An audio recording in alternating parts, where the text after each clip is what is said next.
काळाचे चिंतन. आपला भारत देश पुन्हा जगद्गुरू बनू पाहत आहे. निराशेचा अंत. आजपासून 15 वर्षापूर्वीच्या भारताची कल्पना डोळ्यासमोर आणा. भारताला स्वातंत्र्य मिळाल्यानंतरच्या काही वर्षांचे चित्र पुन्हा अवलोकन करून पहा. त्यावेळच्या सर्व गोष्टी निराशेने डागाळलेल्या होत्या. भारताची छबी अत्यंत हलाखीच्या परिस्थितीची होती. आंतरराष्ट्रीय व्यासपीठावर भारताला कुठे देखील स्थान नव्हते. रशिया, अमेरिका, युरोपचे देश यांची भरभराट होत होती. त्यांच्या समोर आपल्या देशाची खिचगणती नव्हती. अगदी खुजा बनला होता आपला देश. आपल्या देशाची पाश्चात्य आधुनिक सभ्यतेचे लोक हे साप, हत्ती, साधू व भिकारी यांचा देश, उपासमारीचा देश म्हणून ओळख करून देत होते. आजच्या भारतावर दृष्टी टाकून पहा. आज त्याचे चित्र आमूलाग्र बदललेले आहे. 21वी शताब्दी, उज्ज्वल भविष्य हा जयघोष आपल्या परमपूज्य गुरुदेवांनी खंबीरपणे दिला. 1960 पासून ते या उज्ज्वल भविष्याचा पाठपुरावा करीत राहिले. आपल्या लेखातून, प्रवचनातून, अखंड ज्योतीच्या संपादकीय लेखांमधूनही भविष्य कथन सतत करीत राहिले. पण जनसामान्य त्यांच्याकडे उपेक्षेने पाहत होते. त्यांना आपली विपन्नावस्था, दुर्दशा प्रत्यक्ष दिसून येत होती. आपली अवस्था व गुरुदेवांचे हे भविष्य कथन यांचा कसा ताळमेळ लावायचा हे त्यांच्या ध्यानात येऊ शकत नव्हते. हसावे की रडावे हे त्यांना कळेनासे झाले होते. ते त्यांच्या सांगण्यावर विश्वास ठेवतील तो तरी कशाच्या भरोश्यावर. त्यांना तर सर्वत्र नकार घंटाच ऐकायला येत होती. उत्कर्षाची तर गोष्टच सोडा. लोक म्हणायचे, अहो आहात कुठे? आपण तर सरळ सरळ खाली जात आहोत. पतनाच्या मार्गाने घसरगुंडी चालली आहे आपली. आपले राजकारण भ्रष्ट झाले आहे. त्याच्यापासून आता काडीचीही अपेक्षा करता येण्यासारखी राहिली नाही. सांप्रदायिक बळजबरी, जाती जातीमधील संघर्ष, लोकसंख्येचे अवाढव्य वाढत चाललेले प्रमाण, प्रदूषण, महामार्या, महागाई, मंदी कसा तरी करून जीव मुठीत घेऊन घरात दिवाभितासारखी मान बिळात खुपसून अगतिकेत जगत असलेली आपली सामान्य जनता, आंतरिक सुरक्षेच्या नावावर चाललेली दंडुकेशाही, ही स्थिती पाहून कोणाला विश्वास वाटेल उन्नतीचा? काळ बदलत आहे हे कुणी कसे मान्य करावे?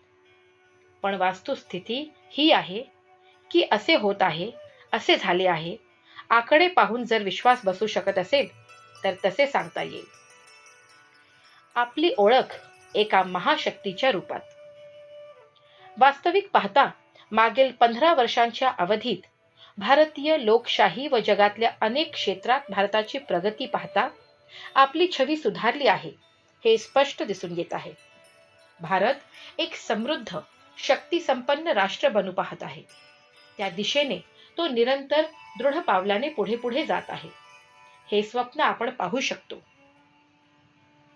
अनेक प्रकारची विषम परिस्थिती, अनेक संकटांची परवड, संघर्षाची स्थिती हे सर्व असून देखील भारताने विकासाचा मार्ग चोखाळला आहे आणि आज विश्वातल्या सर्व देशांची त्याच्याकडे दृष्टी लागली आहे व त्याची पत वाढली आहे हे निश्चितपणे म्हणता येऊ शकते. आंतरराष्ट्रीय व्यासपीठावर आपल्या देशाची कुठलीही गोष्ट आज ज्या गांभीर्याने स्वीकारण्यात येऊ लागली आहे तेवढे प्रतिष्ठेचे स्थान पाश्चिमात्य देशातल्या काही मोजक्या देशांनाच लाभलेले आहे. संपूर्ण विश्वात भारत हाच एक असा देश आहे ज्याचा सांस्कृतिक वारसा आहे आणि त्याची जपणूक करून ज्याने आजपर्यंत स्वतः होऊन कुणा देशावर कधीही आक्रमण केलेले नाही. रशियाचे तुकडे पडून याचे पंख कापले गेल्यावर कुणा एका देशाचे आंतरराष्ट्रीय पातळीवर वजन व महत्त्व वाढले असेल तर तो आहे आपला भारत देश हाच. आज जगातल्या सर्व महाशक्ती त्याला आपल्या पंक्तीत बसवायला तत्पर आहेत. G9 सारखा विकसित राष्ट्रांचा गट असो किंवा आसियान, दक्षिण पूर्व व पूर्व दिशाचे प्रमुख राष्ट्र गटाचे देश असोत, सर्व एका मुखाने भारताला आता महाशक्ती मानू लागले आहेत. कुणा एका राजकीय पक्षाला किंवा व्यक्तीला याचे श्रेय देण्याचा प्रश्न नाही. ही आपल्या राष्ट्राची आंतरिक स्वसामर्थ्याची परिणती आहे. हे दैवी सत्तेचे परोक्ष संरक्षण आहे.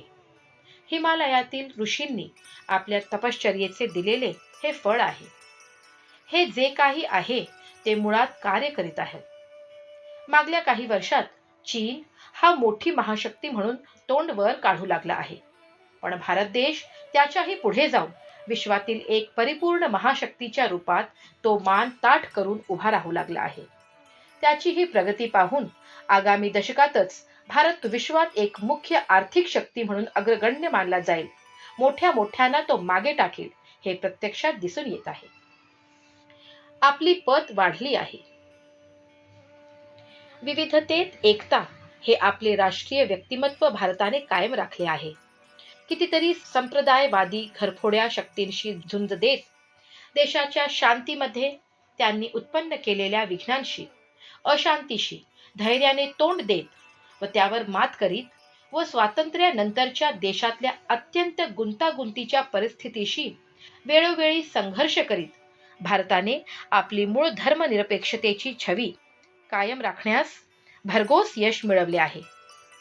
आपले धर्मनिरपेक्षतेचे धोरण त्याने खंबीरपणे कायम ठेवले आहे. 112 कोटींची लोकसंख्या असलेल्या व विविध सांस्कृतिक व वैचारिक छटांची देणगी लाभलेल्या आपल्या या देशात वेळोवेळी अनेक प्रकारच्या नाजूक समस्या उत्पन्न होत असतात. हे काही अंशी जरी खरे असले तरी 133 कोटीच्या चीन देशाच्या तुलनेत पाहता भारताने आपले घर नीट सांभाळले आहे हे कणखरपणे सांगता येऊ शकते. राजकारणी लोक ज्याला खोटी धर्मनिरपेक्षता म्हणतात त्यांचे म्हणणे सोडून दिले तरी आपल्या देशाचे सर्व प्रकारच्या धर्माला, संप्रदायाला व विचारप्रणालीला एकत्र घेऊन चालणारा देश असा नावलौकिक मिळवला आहे, यात काही वाद नाही. आपली विदेश नीती, सहअस्तित्वाची नीती, सार्क देशांना सोबत घेऊन चालण्याचे धोरण, आपलेच अंग अवयव असलेल्या पाकिस्तानाशी सदैव संघर्ष करीत चालत राहण्याचे धीर गंभीर व खंबीर धोरण हे सर्व सांभाळून आपला देश सतत प्रगतीपथावर पुढे पुढे चालत आहे. त्यामुळे संपूर्ण विश्वात भारताची पत व त्याची महती फार वाढली आहे हे नजरेआड करून चालणार नाही. भारताच्या वाढत्या आंतरराष्ट्रीय क्षेत्रातील प्रभुत्वाचे व महत्वाचे दुसरे प्रमाण आता शोधण्याची गरज देखील राहिली नाही. आता विश्वातील सर्व प्रमुख राष्ट्रशक्तींनी आपल्या देशाशी नाभिकीय सहकार्य, न्यूक्लिअर ट्रिटी करण्यासाठी स्वतःच बनविलेल्या आंतरराष्ट्रीय मानकांमध्ये परिवर्तन करण्याची तत्परता दाखवली व त्यामुळे शेवटी ही महान ऐतिहासिक अशी आंतरराष्ट्रीय संधी प्रत्यक्षपणे अस्तित्वात आली. जगातील सर्व प्रतिष्ठित वर्तमानपत्रे, इतर प्रामाणिक प्रकाशनेही भारताचे वाढते वर्चस्व, त्याचा वाढता प्रभाव व आंतरराष्ट्रीय मंचावर त्याचे उंचावलेले स्थान याचे यशोगान करताना थकत नाहीत.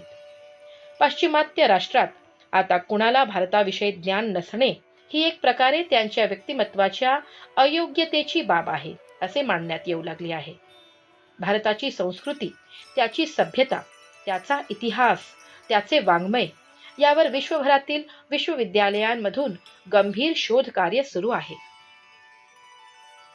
बलवान लोकशाही. साऱ्या विश्वात आर्थिक मंदीमुळे हलाखीची परिस्थिती उत्पन्न झाली आहे, पण भारताचा उत्कर्ष मात्र अभावितपणे सुरू आहे. संपूर्ण विश्वातील असंख्य कंपन्या आपल्या देशात आपापले प्रतिष्ठान जमवून बसल्या आहेत आणि इथले ज्ञान, इथले लोकसंख्येचे बळ, तांत्रिकदृष्ट्या उच्च प्रकारे प्रशिक्षित असलेले इथले तरुण यांचा ते पुरेपूर उपयोग करून घेत आहेत. पूर्वी कधी काळी भारत देशावर दुष्काळ, भूकंप किंवा अशीच दैवी आपत्ती येत असायची तेव्हा बाहेरचे देश आपणाला गरीब व असहाय्य, अक्षम देश मानून मदत द्यायला पुढे येत असत. आज आपली परिस्थिती वेगळी आहे. आज आपण आपल्या संकटांचा सामना स्वतः खंबीरपणे करायला समर्थ तर आहोतच, पण त्याचबरोबर आपल्या देशाने म्यानमार, नेपाळ, बांगलादेश एवढेच नव्हे तर आफ्रिका, युरोपमधील अनेक देशांना या ठिकाणी आपले आपत्ती काळाच्या मदतीचे सूत्र मजबूत करण्यासाठी नेटवर्क देखील स्थापित करून ठेवले आहे. याला काय परिवर्तन म्हणता यायचे नाही? ही सतत वाढणारी सुव्यवस्था, मोठमोठ्या देशांना मदत पाठवण्याची क्षमता, तत्परता, टास्क फोर्सची आघाडी व सामूहिकतेची शक्ती, हा सर्व भारताच्या आंतरिक सामर्थ्याचा चमत्कार आहे. कुठल्याही लोकशाही असणाऱ्या देशाचे हे तर एक प्रमुख वैशिष्ट्य आहे. हे मानण्यात काहीच प्रत्यवाय असू नये. आर्थिक उन्नती. आर्थिक उदारीकरणाचे धोरण स्वीकारल्यामुळे आता आपल्या देशाला शीतयुद्धानंतर आंतरराष्ट्रीय क्षेत्रात बदललेल्या विश्वव्यवस्थेमध्ये फार मोठे व महत्त्वाचे स्थान प्राप्त झाले आहे. आता आपली आर्थिक प्रगतीची प्रक्रिया फार वेगाने पुढे जाऊ लागली आहे. आंतरराष्ट्रीय पार्श्वभूमीवर पाहता सर्वत्र मंदीची लाट उसळलेली असूनही भारत तेवढा अजून सुरक्षित आहे. थोडेफार धक्के लागत असतात. सेन्सेक्स खालीवर होत राहतो एवढेच. पण सामान्य माणसाला महागाईचा भार पेलता पेलता सुद्धा आपली परिस्थिती आधीच्या मानाने चांगली आहे याची जाणीव होत आहे. एक नवा समृद्धिशाली मध्यमवर्ग आता उभा होऊ लागला आहे. गरिबीशी संघर्ष करण्याची परिस्थिती मात्र अजून कायम आहे. पण सर्व प्रकारच्या प्रयत्नात आपले स्वावलंबन प्रकर्षाने दिसून येत आहे. आधी आपण परावलंबी होतो. आपली आर्थिक स्थिती कोलमडायला लागली की आपले डोळे बाहेरच्या देशाकडे लागत असायचे. पण आता आपली कार्यशक्ती वाढली आहे, क्रयशक्ती देखील वाढली आहे व त्याचबरोबर मोठमोठ्या ऐवजाचे निर्यात करण्याच्या स्थितीत आपण येऊन पोचलो आहोत. आंतरराष्ट्रीय मुद्राकोशात आपले वर्चस्व वाढले आहे व आपली पत वाढली आहे. भारत देश मोठ्या वेगाने विश्वाच्या अर्थव्यवस्थेशी एकाकार झाला आहे. त्यात त्याची चांगली पत आहे. हा समृद्धीचा संकेत आहे. शिक्षणाचे उच्चांक गाठले. शिक्षणाच्या दृष्टीने पाहिल्यास आपल्या देशात 1951 मध्ये साक्षरतेची टक्केवारी 18.33 होती. ती 1981 मध्ये 43.5 पर्यंत जाऊन पोचली. आज हे प्रमाण 72% जवळपास येऊन ठेपले आहे. स्वातंत्र्यानंतरच्या काळात देशात प्राथमिक शाळांची संख्या फक्त 8,300 होती. आज ही संख्या 4 लाखांच्या वर गेली आहे. 1990 पर्यंत ज्या राष्ट्राची अर्धी लोकसंख्या निरक्षर होती, त्याने 18 वर्षाच्या अवधीत 3/4 साक्षरता संपादन करण्याची केलेली घोडदौड म्हणजे एक मोठीच उपलब्धी मानायला नको का? 6 ते 14 वर्षांच्या वयोगटातील जवळजवळ 30 लक्ष मुले-मुली 1950-51 च्या अवधीत शाळेत जात असत. आता 2007 चा आकडा सांगतो की 17 कोटीच्या वर मुले-मुली शाळेत जाऊ लागली आहेत. सर्व शिक्षण मोहिमेच्या अंतर्गत 2010 पर्यंत या वयोगटातील सर्व मुलांना साक्षर बनवण्याची योजना आहे. याशिवाय काही गोष्टी मात्र निराशाजनक आहेत. 8वीची परीक्षा देण्यापूर्वीच बरेचशी मुले शाळा सोडून जातात व बऱ्याच शाळांची आर्थिक स्थिती देखील फार चांगली नाही. दूरवरच्या खेड्यापाड्यातील शाळांमध्ये अजून देखील शिक्षक जायला पाहत नाहीत. शालेय शिक्षण व जीवनविद्या, सभ्यता, संस्कृती याविषयीचे एकीकृत प्रयास फार चांगले चालले आहेत असे म्हणता येण्यासारखी परिस्थिती नाही. पण अनेक प्रकारच्या समाजसेवी संघटनांच्या या क्षेत्रातील वाढत्या भागीदारीमुळे हे लक्ष्य देखील गाठता येऊ शकेल अशी आशा बाळगायला जागा आहे. विज्ञानाविषयी सामान्य जनतेची आवड फारशी दिसत नाही. तिची वाढ करायला पाहिजे. विज्ञानाशिवाय देशाची आर्थिक, भौतिक व सार्वभौम समृद्धी होऊ शकणार नाही. अंतराळातील झेप. विज्ञानाची गोष्ट करायची झाली तर भारताच्या अंतराळ कार्यक्रमावर देखील एक दृष्टी टाकणे आवश्यक आहे. 1962 मध्ये देशाचा पहिला उपग्रह आर्यभट्ट अंतराळात प्रक्षेपित करण्यात आला होता. पण त्यासाठी आपण दुसऱ्या देशावर अवलंबित होतो. आपले पूर्व राष्ट्रपती व अंतराळ वैज्ञानिक डॉक्टर APJ अब्दुल कलाम हे प्रोफेसर विक्रम साराभाई, होमी जे भाभा व प्रोफेसर धवन यांना आपले आदर्श मानित असत. या चौघांनीच मिळून भारताला 21व्या शतकामध्ये तांत्रिक दृष्टीने विकसित करण्याचा आधार कायम केला. आता तर आपण या क्षेत्रात पूर्णपणे स्वावलंबी झालो आहोत. आपल्याजवळ आपले स्वतःचे अत्याधुनिक प्रक्षेपण यान आहे व यावर्षी दिवाळीपूर्वी चंद्रावर यान पाठवण्याची त्याची योजना पूर्ण झाली आहे. एवढेच नव्हे तर 2014 पर्यंत प्रत्यक्ष चंद्रावर व 2015 मध्ये अंतराळात मानवाचे प्रक्षेपण करण्याची त्याची योजना पूर्ण झाल्याशिवाय राहणार नाही. या प्रचंड यशाची आजपासून 20 वर्षांपूर्वी त्यावेळची नोकरशाही तंत्राची स्थिती पाहून कोणी कल्पना देखील करू शकत नव्हते. ऊर्जा क्षेत्रात स्वयंपूर्ण. ऊर्जा ही कुठल्याही देशाची मूलभूत आवश्यकता असते. चालू पंचवार्षिक योजनेत 3160 मेगावॅट परमाणु शक्तीचे उत्पादन तर येत्या काही वर्षात 13,000 मेगावॅटचे उत्पादन करण्याचे लक्ष्य निश्चित करण्यात आले आहे. यामुळे सारा देश प्रकाशाने झगमगू लागेल. उद्योगधंदे न थांबता सतत चालू शकतील आणि तेल व कोळसा यावर निर्भर राहण्याची परिस्थिती संपुष्टात येईल. आज आपल्या देशात 17 परमाणु रिएक्टर कार्य करीत आहेत. तांत्रिक दृष्टीने पाहता हे कार्य करण्यासाठी आपले इंजिनियर सक्षम आहेत, सुविधा आहेत आणि त्यांना जर पुरेशी संधी देशात मिळाली तर पाश्चात्य देशात जाण्याऐवजी आपल्या देशात राहूनच काम करायला ते तत्पर आहेत. ही एक नवीन क्रांती होऊ घातली आहे. परदेशात गेलेल्या आपल्या तांत्रिक तरुणांना परत येता येऊ शकेल. प्रवासी भारतीय आपले नाव उंचावत आहेत. भारतीयांनी परदेशात जाऊन तिथे आपली पत कायम करून ठेवली आहे. अमेरिकेच्या उन्नतीमध्ये 50% अधिक भारतीयांच्या परिश्रमाचा वाटा आहे. नासामध्ये काम करणारे 36% वैज्ञानिक मूळचे भारतीय आहेत. त्यापैकी 12% IT च्या क्षेत्रातील व 38% भारतीय मूळ असलेले वैज्ञानिक आहेत. तेथील उद्योगांपैकी बहुतेक व्यापार भारतीयांच्या हातात आहे. मूळ भारतीय असलेले 2,60,00,000 भारतीय 136 देशात राहत आहेत.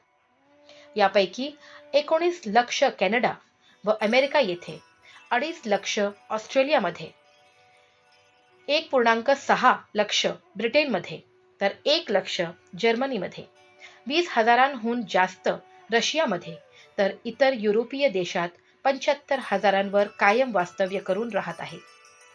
भारतीयांचा झेंडा साऱ्या विश्वातल्या देशात फडकत आहे. अमेरिकेत दर 9 धनाढ्यांपेक्षा 1 खर्बाधीश भारतीय असे प्रमाण आहे. बहुतेक सर्वच प्रवासी भारतीय हे भारतात भांडवल गुंतवित आहेत व येथील समृद्धीला आपला हातभार लावित आहेत. प्रतिकूल स्थिती असूनही उज्ज्वल भविष्य. ही विकासाची गाथा फार प्रदीर्घ आहे, पण त्याची एक झुळूक दाखवण्यापुरती म्हणून काही बाबींचा संक्षिप्तपणे या ठिकाणी उल्लेख करण्यात आला आहे. त्यावरून आपला विश्वास नक्कीच पक्का व्हायला पाहिजे.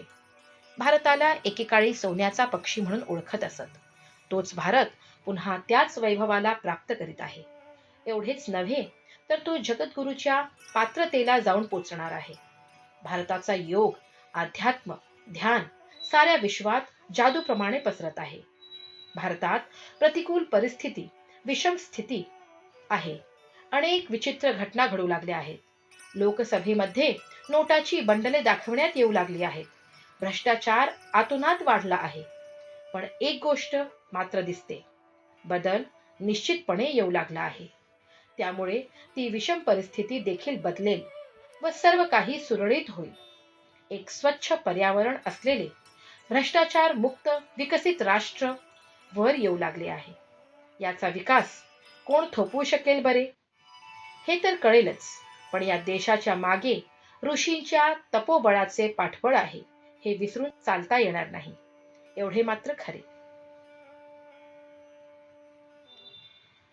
अखंड ज्योती मराठी फेब्रुवारी 2009. पृष्ठ संख्या 2, 3, 4 व 5.